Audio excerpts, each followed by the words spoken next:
Okay, it's 8:30 on a snowy Wednesday morning. There's always this moment at about 8:20 before the first person comes on when I think, wait, today really is Wednesday, right? So glad to see you all here because I'm in doubt every week about whether I'm here on the right day. What we're going to be doing today is just uh, going through using SPSS and yeah, and going through how to use R for those of you who would prefer to use R. And Mike and I were talking about this earlier that SPSS is much easier to use than R, but R is free. And so one of the great things about R is that you can continue to use it after you've graduated. It is open source, it'll always be there for you. And full disclosure, I have never learned how to use R because I access SPSS and I just find it a lot easier. So I'm going to do the SPSS part, and Mike is going to do the R part, which I hope to learn just by following along with Mike. So we're going to do it. At one point, we thought we would do this simultaneously so that people who want to use R can go off with Mike, and people who want to use SPSS can stay with me. But we've decided to do it sequentially. So we'll do the SPSS first, and then we'll do the R.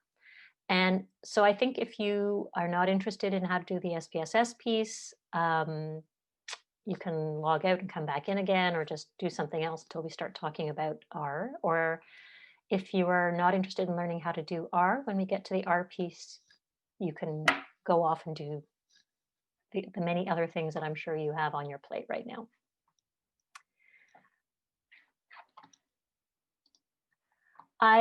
The other thing that I wanted to say is that usually when I do a session on how to use SPSS, I do it in the Head Lab. And so all of you would have SPSS open on your computers.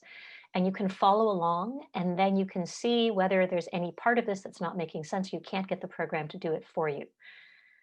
We're going to try to do that now. So I'm asking you to go to SPSS and open it up. And for those of you who have not used my apps before, now is your chance to figure out if you know how to use it. So I'm going to start talking about just what a typical academic paper looks like. And while I'm doing that, you can open up your own SPSS program on my apps so that as we go through the different analyses, you can do that yourself on SPSS. And so you can tell me if you're having trouble or if something's not coming out the way you expected. So it's just a lot easier to do this together than it is to then do it on your own, not because it's so difficult, but just because if we're all doing it together, it kind of forces you to practice it and think it through. That means I'm going to be flipping back and forth between screens. Like I said, I don't know how this is going to work. It's going to seem a little awkward, but I still think this is probably the best way to do it. I have also posted a bunch of Crash. The link takes you to your computing. Yes, thank you. There is a link on the course page that will take you to my apps, and then Mike has very helpfully also posted it in the chat, so you can get to it through the link in chat. And Mike, I was actually able to load it onto this computer really easily, and my main computer, I couldn't make it work. It took some fussing. So I don't know why sometimes it works and sometimes it doesn't, but on this computer it seems to work, and they're running the same operating system. So I don't know why one would be a problem and one wouldn't. You can also, and I shouldn't be recommending this, but you can also download a free demo version of SPSS from the SPSS website, which would allow you to then run it off of your computer. And I know that students have done that in the past, and I probably shouldn't be recommending it given that we have access to it through my apps, but that's another option. Okay. So we're going to try. We're going to see how this goes. And let me know if there are any problems. So because, yeah, so like I said, I'm going to be flipping back and forth. So let me start with just an introduction. I'm not really doing, as I said, I'm not really doing an introduction to SPSS as such because or rather, I'm not doing an overall introduction to statistics testing because I think we've done a really good, the data set's already in, uh, posted both in last week's class and in this week's class. So it's there. So I'm not doing an introduction to statistics testing or ANOVAs in general. I've posted that online so that you should have access to that already. What I'm going to be doing is really talking about SPSS in particular, and I'm going to talk a little bit about the tests that I think you're going to be using for the assignment. And I'm also going to be talking about how you write it up in APA format. And so what I'm going to be going through in today's lecture is just very briefly a reminder of what the different parts of an academic paper are and which parts we're focusing on for the next assignment. I'm then going to talk about how you get the data that I have posted in the course into the program that you're going to be using, into SPSS. And then Mike will talk about uploading it into R. How you set up your variables in order to do the analysis. So you'll need to check to make sure that the variables are set up properly. Briefly about running descriptive statistics before we move into our inferential statistics. I'm assuming you're probably going to be using ANOVAs or ANCOVAs. Then as part of that, we're going to be talking about how you read the output that you're going to be getting. I want to briefly mention the use of graphs. I think it would be great if you could report a graph for us. And then I also want to draw your attention to how you write up your findings in APA style.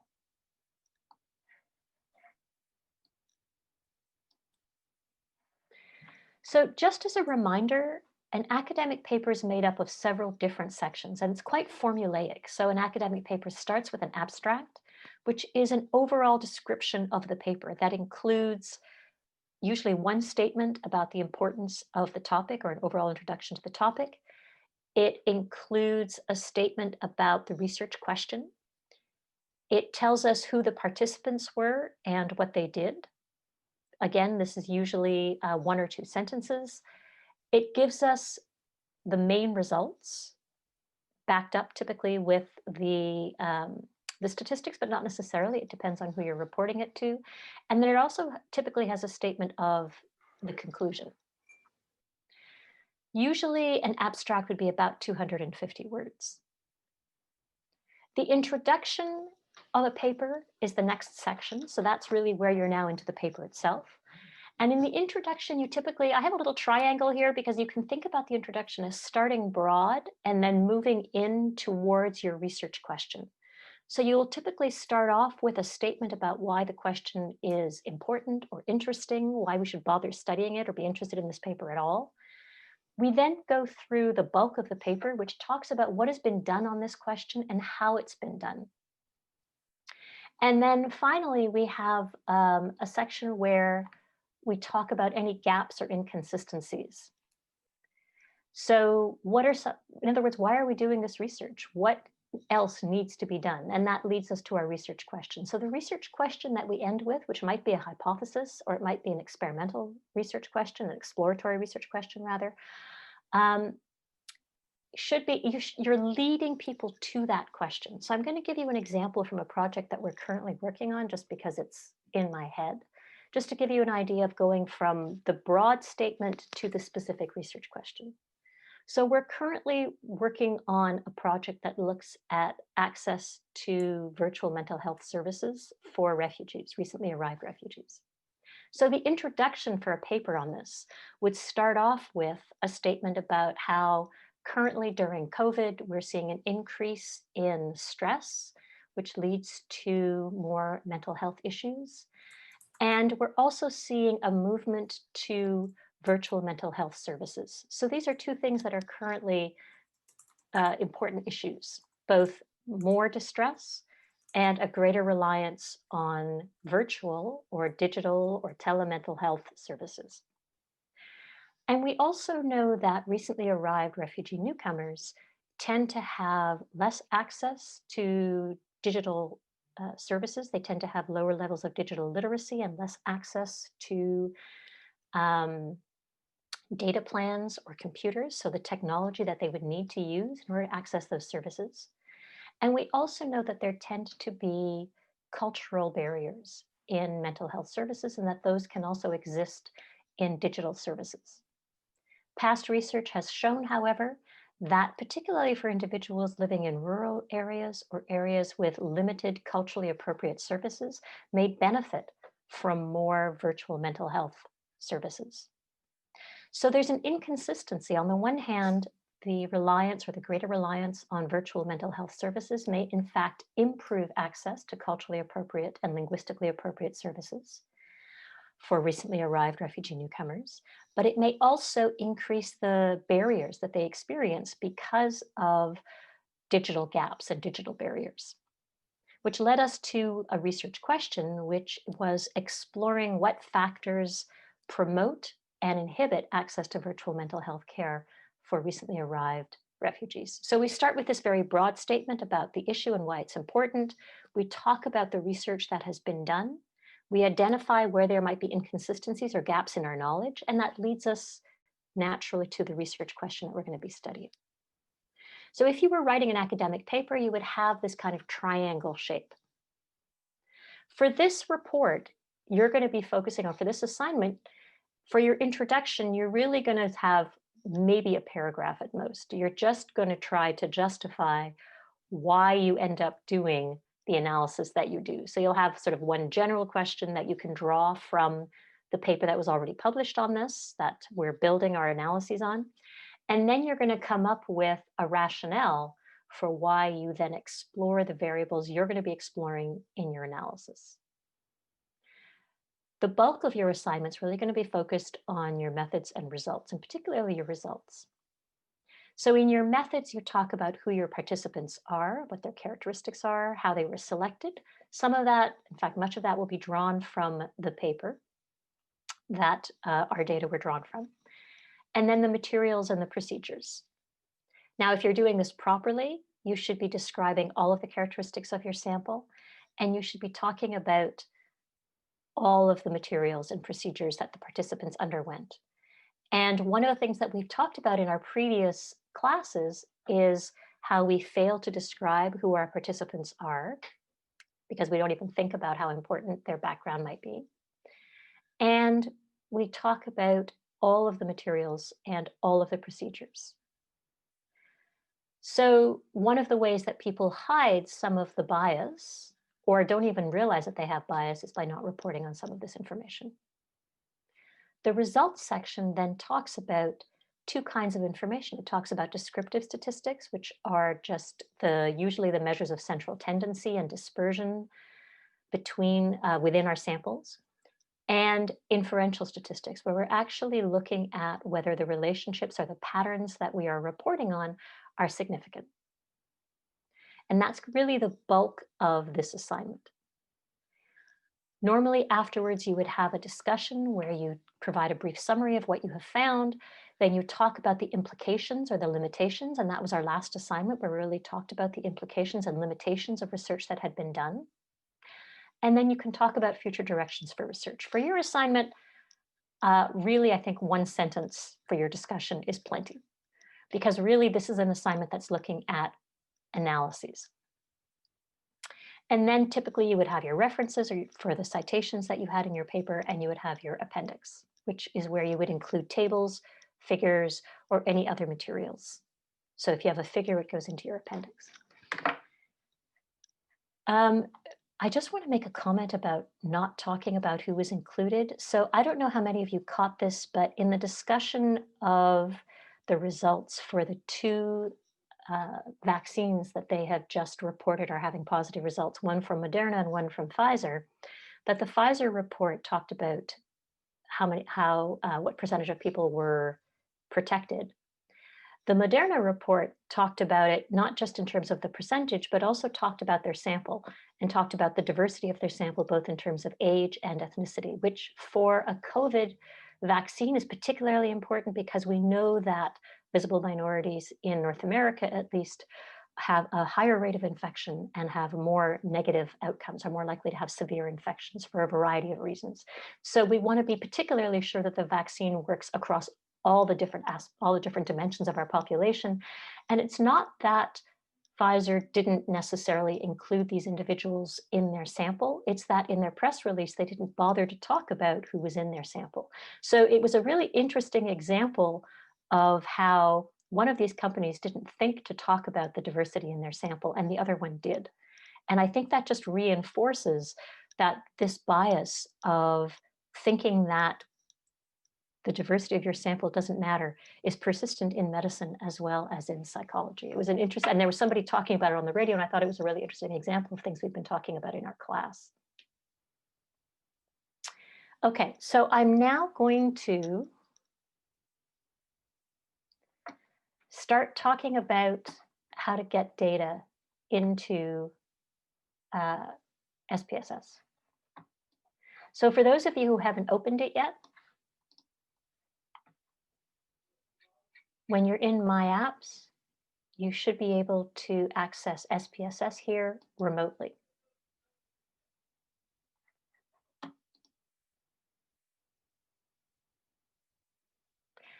And when you set up My Apps, when you opened it, you should have been able to indicate which folders on your hard drive it would be able to access.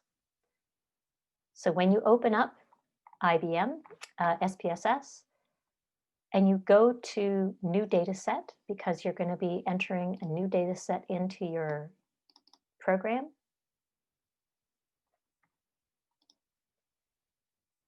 You go into import data from a text file.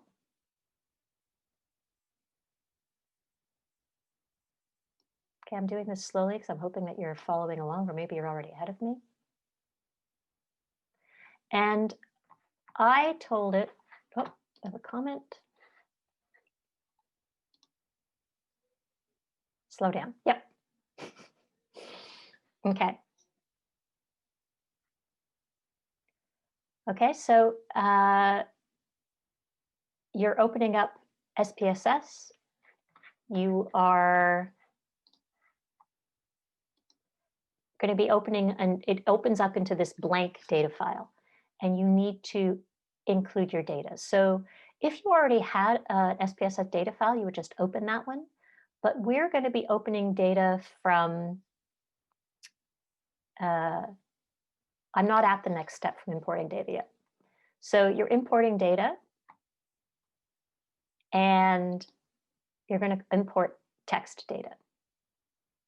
Because remember that the file that we've posted is actually a text file.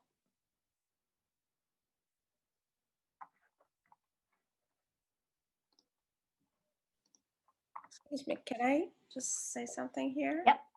So when I open the SPSS for the first time, and there is a dashboard where on the top says new database or new database query, there is nothing else that I can click. The video is being recorded, yes.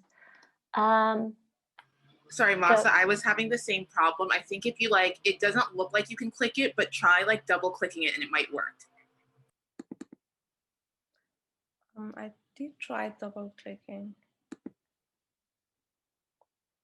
Can we share our screen? Yeah, show us what's on your screen. I think you have to give me permission for sharing. I'm going to stop my share.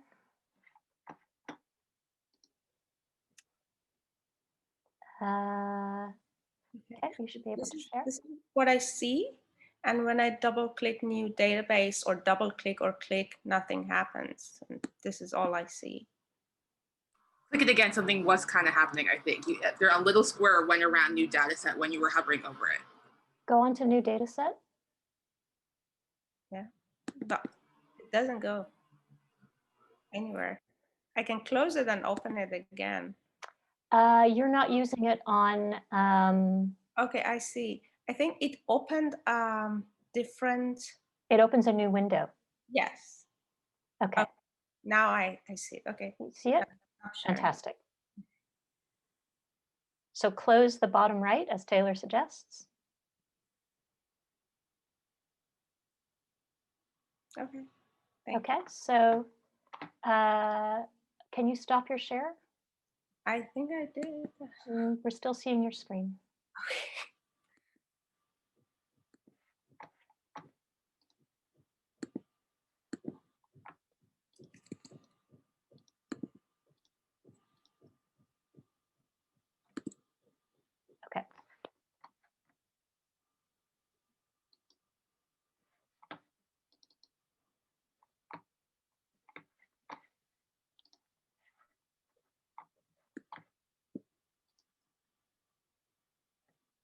Okay, so we're importing data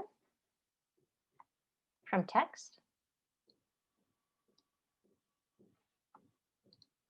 Now, I'm getting it from my computer. And this is the folder that I gave SPSS access to read. And I'm going to open up the text data that was provided for study 1.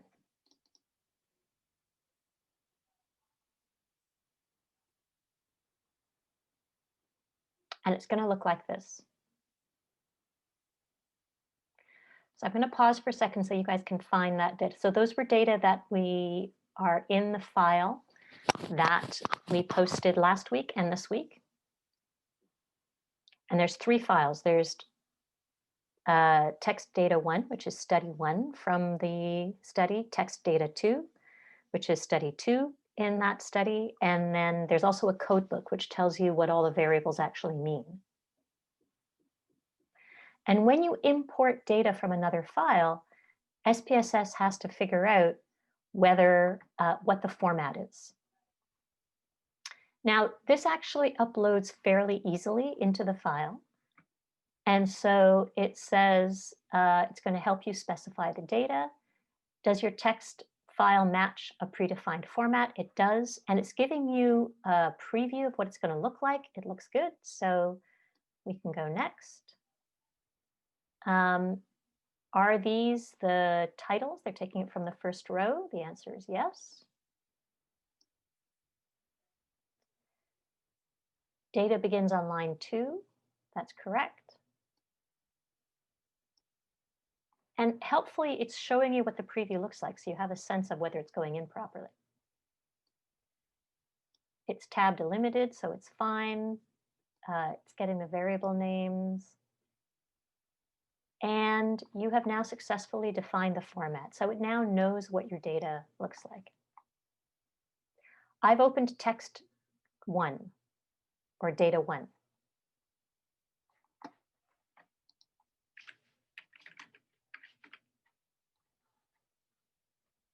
Yep, I'm gonna, whoops, pause here.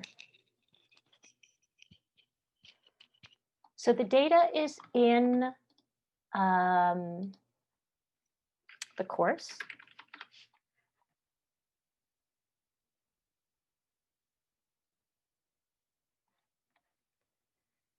So if you go to the class,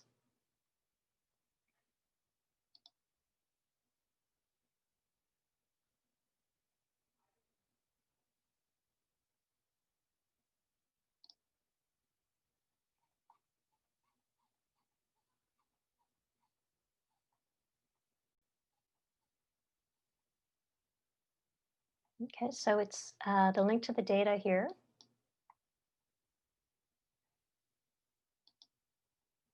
Oops, sorry, I went to the wrong thing.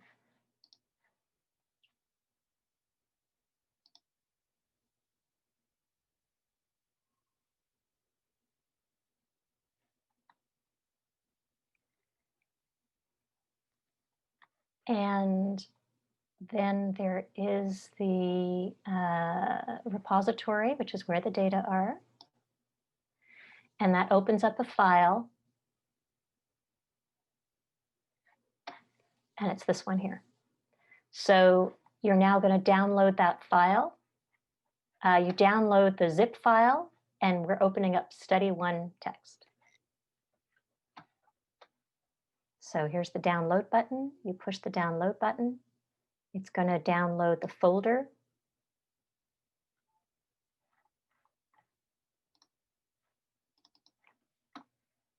And inside that folder, you have the 3 files. And I'm opening up study 1.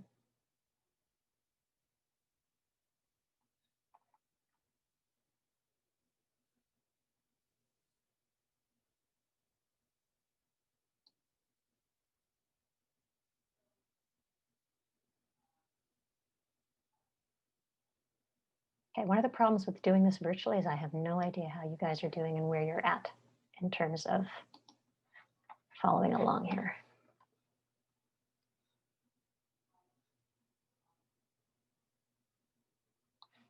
Can you let me know when you're ready to go to the next step? I realize that this is, for I some can- people, it's going to be slow, and for some people, it's going to be fast, and I apologize.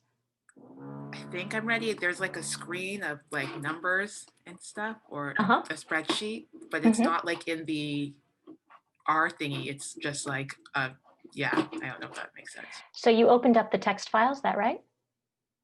I think so. Okay, so just save the text file to a place where because you're going to be importing that text file into your into SPSS. So I have this file, but I wanted to download the data. From where can I download it? That I just showed you where to download it just now. Yeah, I have this. I have this. You have the file, so now you're uploading it into SPSS. So the button down here for download. Oh yeah. Okay, Larissa, you're saying that you can't get SPSS to work.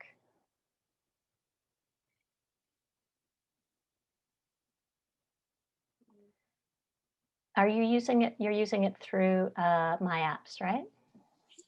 Yeah, I don't know. I've been having issues, I guess, running both systems. I opened SPSS through My Apps and it says it needs validation. So I Yep. click validate and then it just says error, validate again. And then I keep doing that. And So log out of My Apps and log back in again, because the validation means that it has to validate with your Passport York. So it's unhappy somehow with your Passport York login. So log out of My Apps and then log back in again. okay. And I've also read online that if there are validation errors, it could have to do with the browser that you're using. So Ah. apparently Mozilla Firefox isn't happy with my apps generally. They recommend Google Chrome, just in case. Yeah, I'm using that. Chrome. Okay, I actually then had it's trouble with Chrome, and I used Safari, which you're not supposed to use. And it worked really well with Safari. So and they tell you not to use Safari. So I'm not sure why that happened. I don't love, I have to say, I don't love this system. I spent about an hour trying to do it yesterday on one computer with exactly the same system, and on this computer going in through Safari, it worked right away. So it might be the browser, yeah. It's still not validating. I logged out and back in. So I don't know. I'll try Marissa? Safari and then. Did you download My Apps? Like the Yeah. whole thing? Oh, okay. Because mine did it right away. Like right when I downloaded My Apps, it worked. Like it validated on its own. Yeah, I don't know. Okay, it's fine. I don't want to take up time with my issues. I'll just try to figure it out and then. So maybe what we can do is, yeah.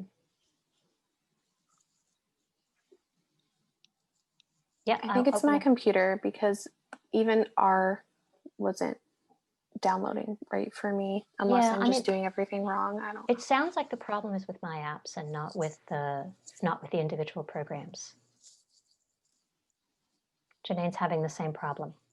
Okay, so it sounds like it's a My Apps problem rather than and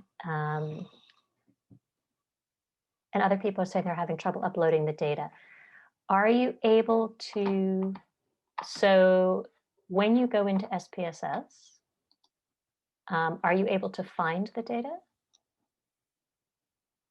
For those of you who, okay. So one of the things that I had to do was when I opened up SPSS or My Apps, it actually asked me where I was going to be accessing, which folder I was going to make accessible to me on my hard drive. So I had to indicate which folder was going to be accessible to me on my hard drive. So I had saved it. I couldn't take it from my download folder, but I was able, when I saved it onto one of the folders on my hard drive.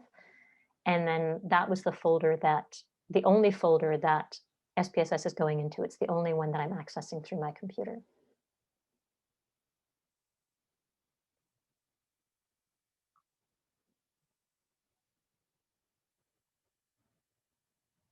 So, Professor, please just can you repeat how can you specify the file to upload the data from? It just automatically asked me after I downloaded, It after didn't I did ask. it. Yeah, it just asked me where the folder was.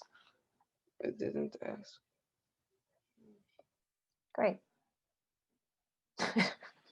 I feel like it asked me and I chose nothing, to be honest. I was just like, I rather knew nothing. And I was able to skip to the last step because it had like all these things that asking me what to choose. And I specifically wasn't sure what to choose. So I think maybe that's why we all are having Right. problems.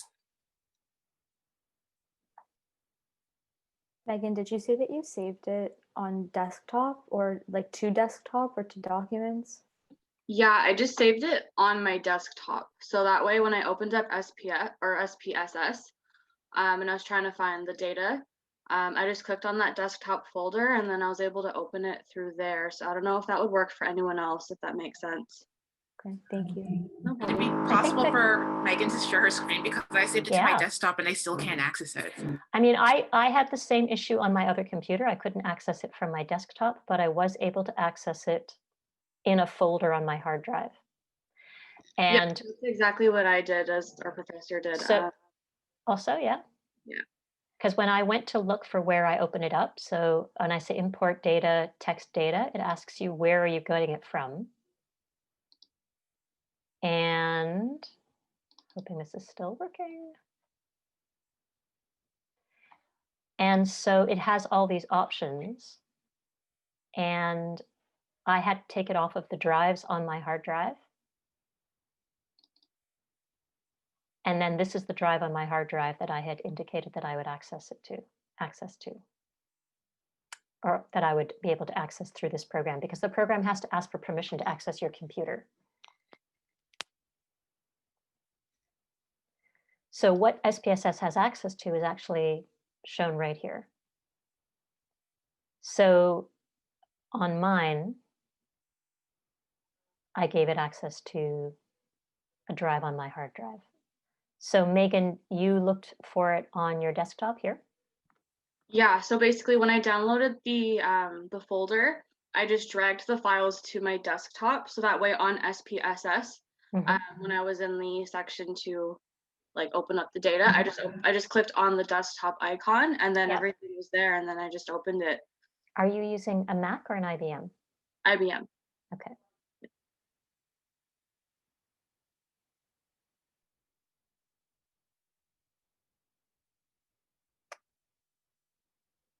Okay. Gabriella, you're not able to get it through desktop? No, I'm Are- still having issues. It was on my desktop, but it's not showing up for some reason in the program. Okay. Vanessa found it in the folder that you saved it in. She saved it in. And that's how I did it too. So for the people, try saving it in a folder and then see if you can access the folder.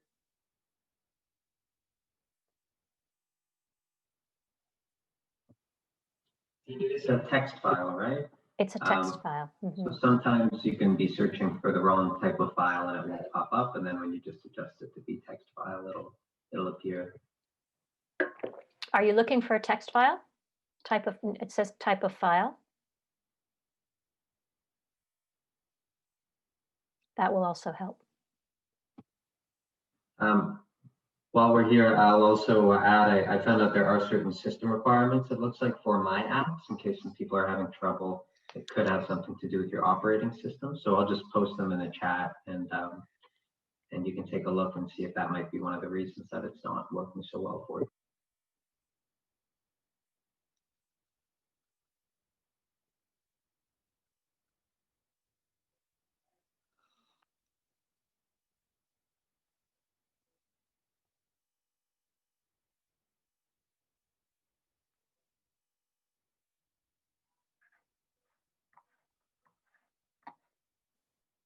If you are on a Mac, try downloading, like when the file downloads, I just did it now.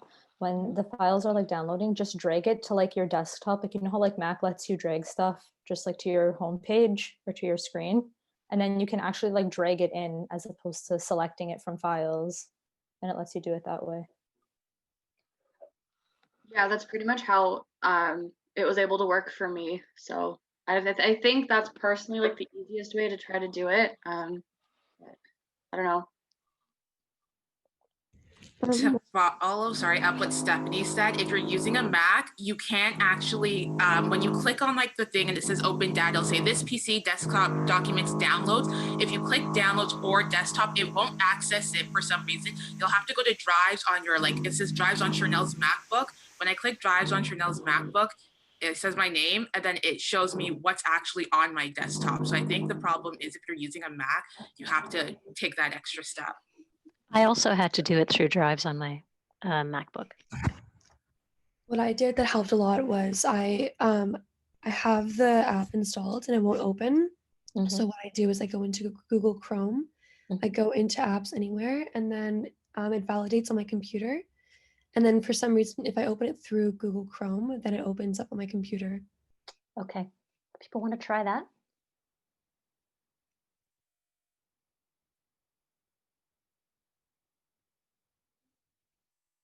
Yeah, one of the reasons that I had actually suggested you might want to try downloading the free one, the free test one from the website, is I do find I find my apps a pain in all the ways we've been talking about.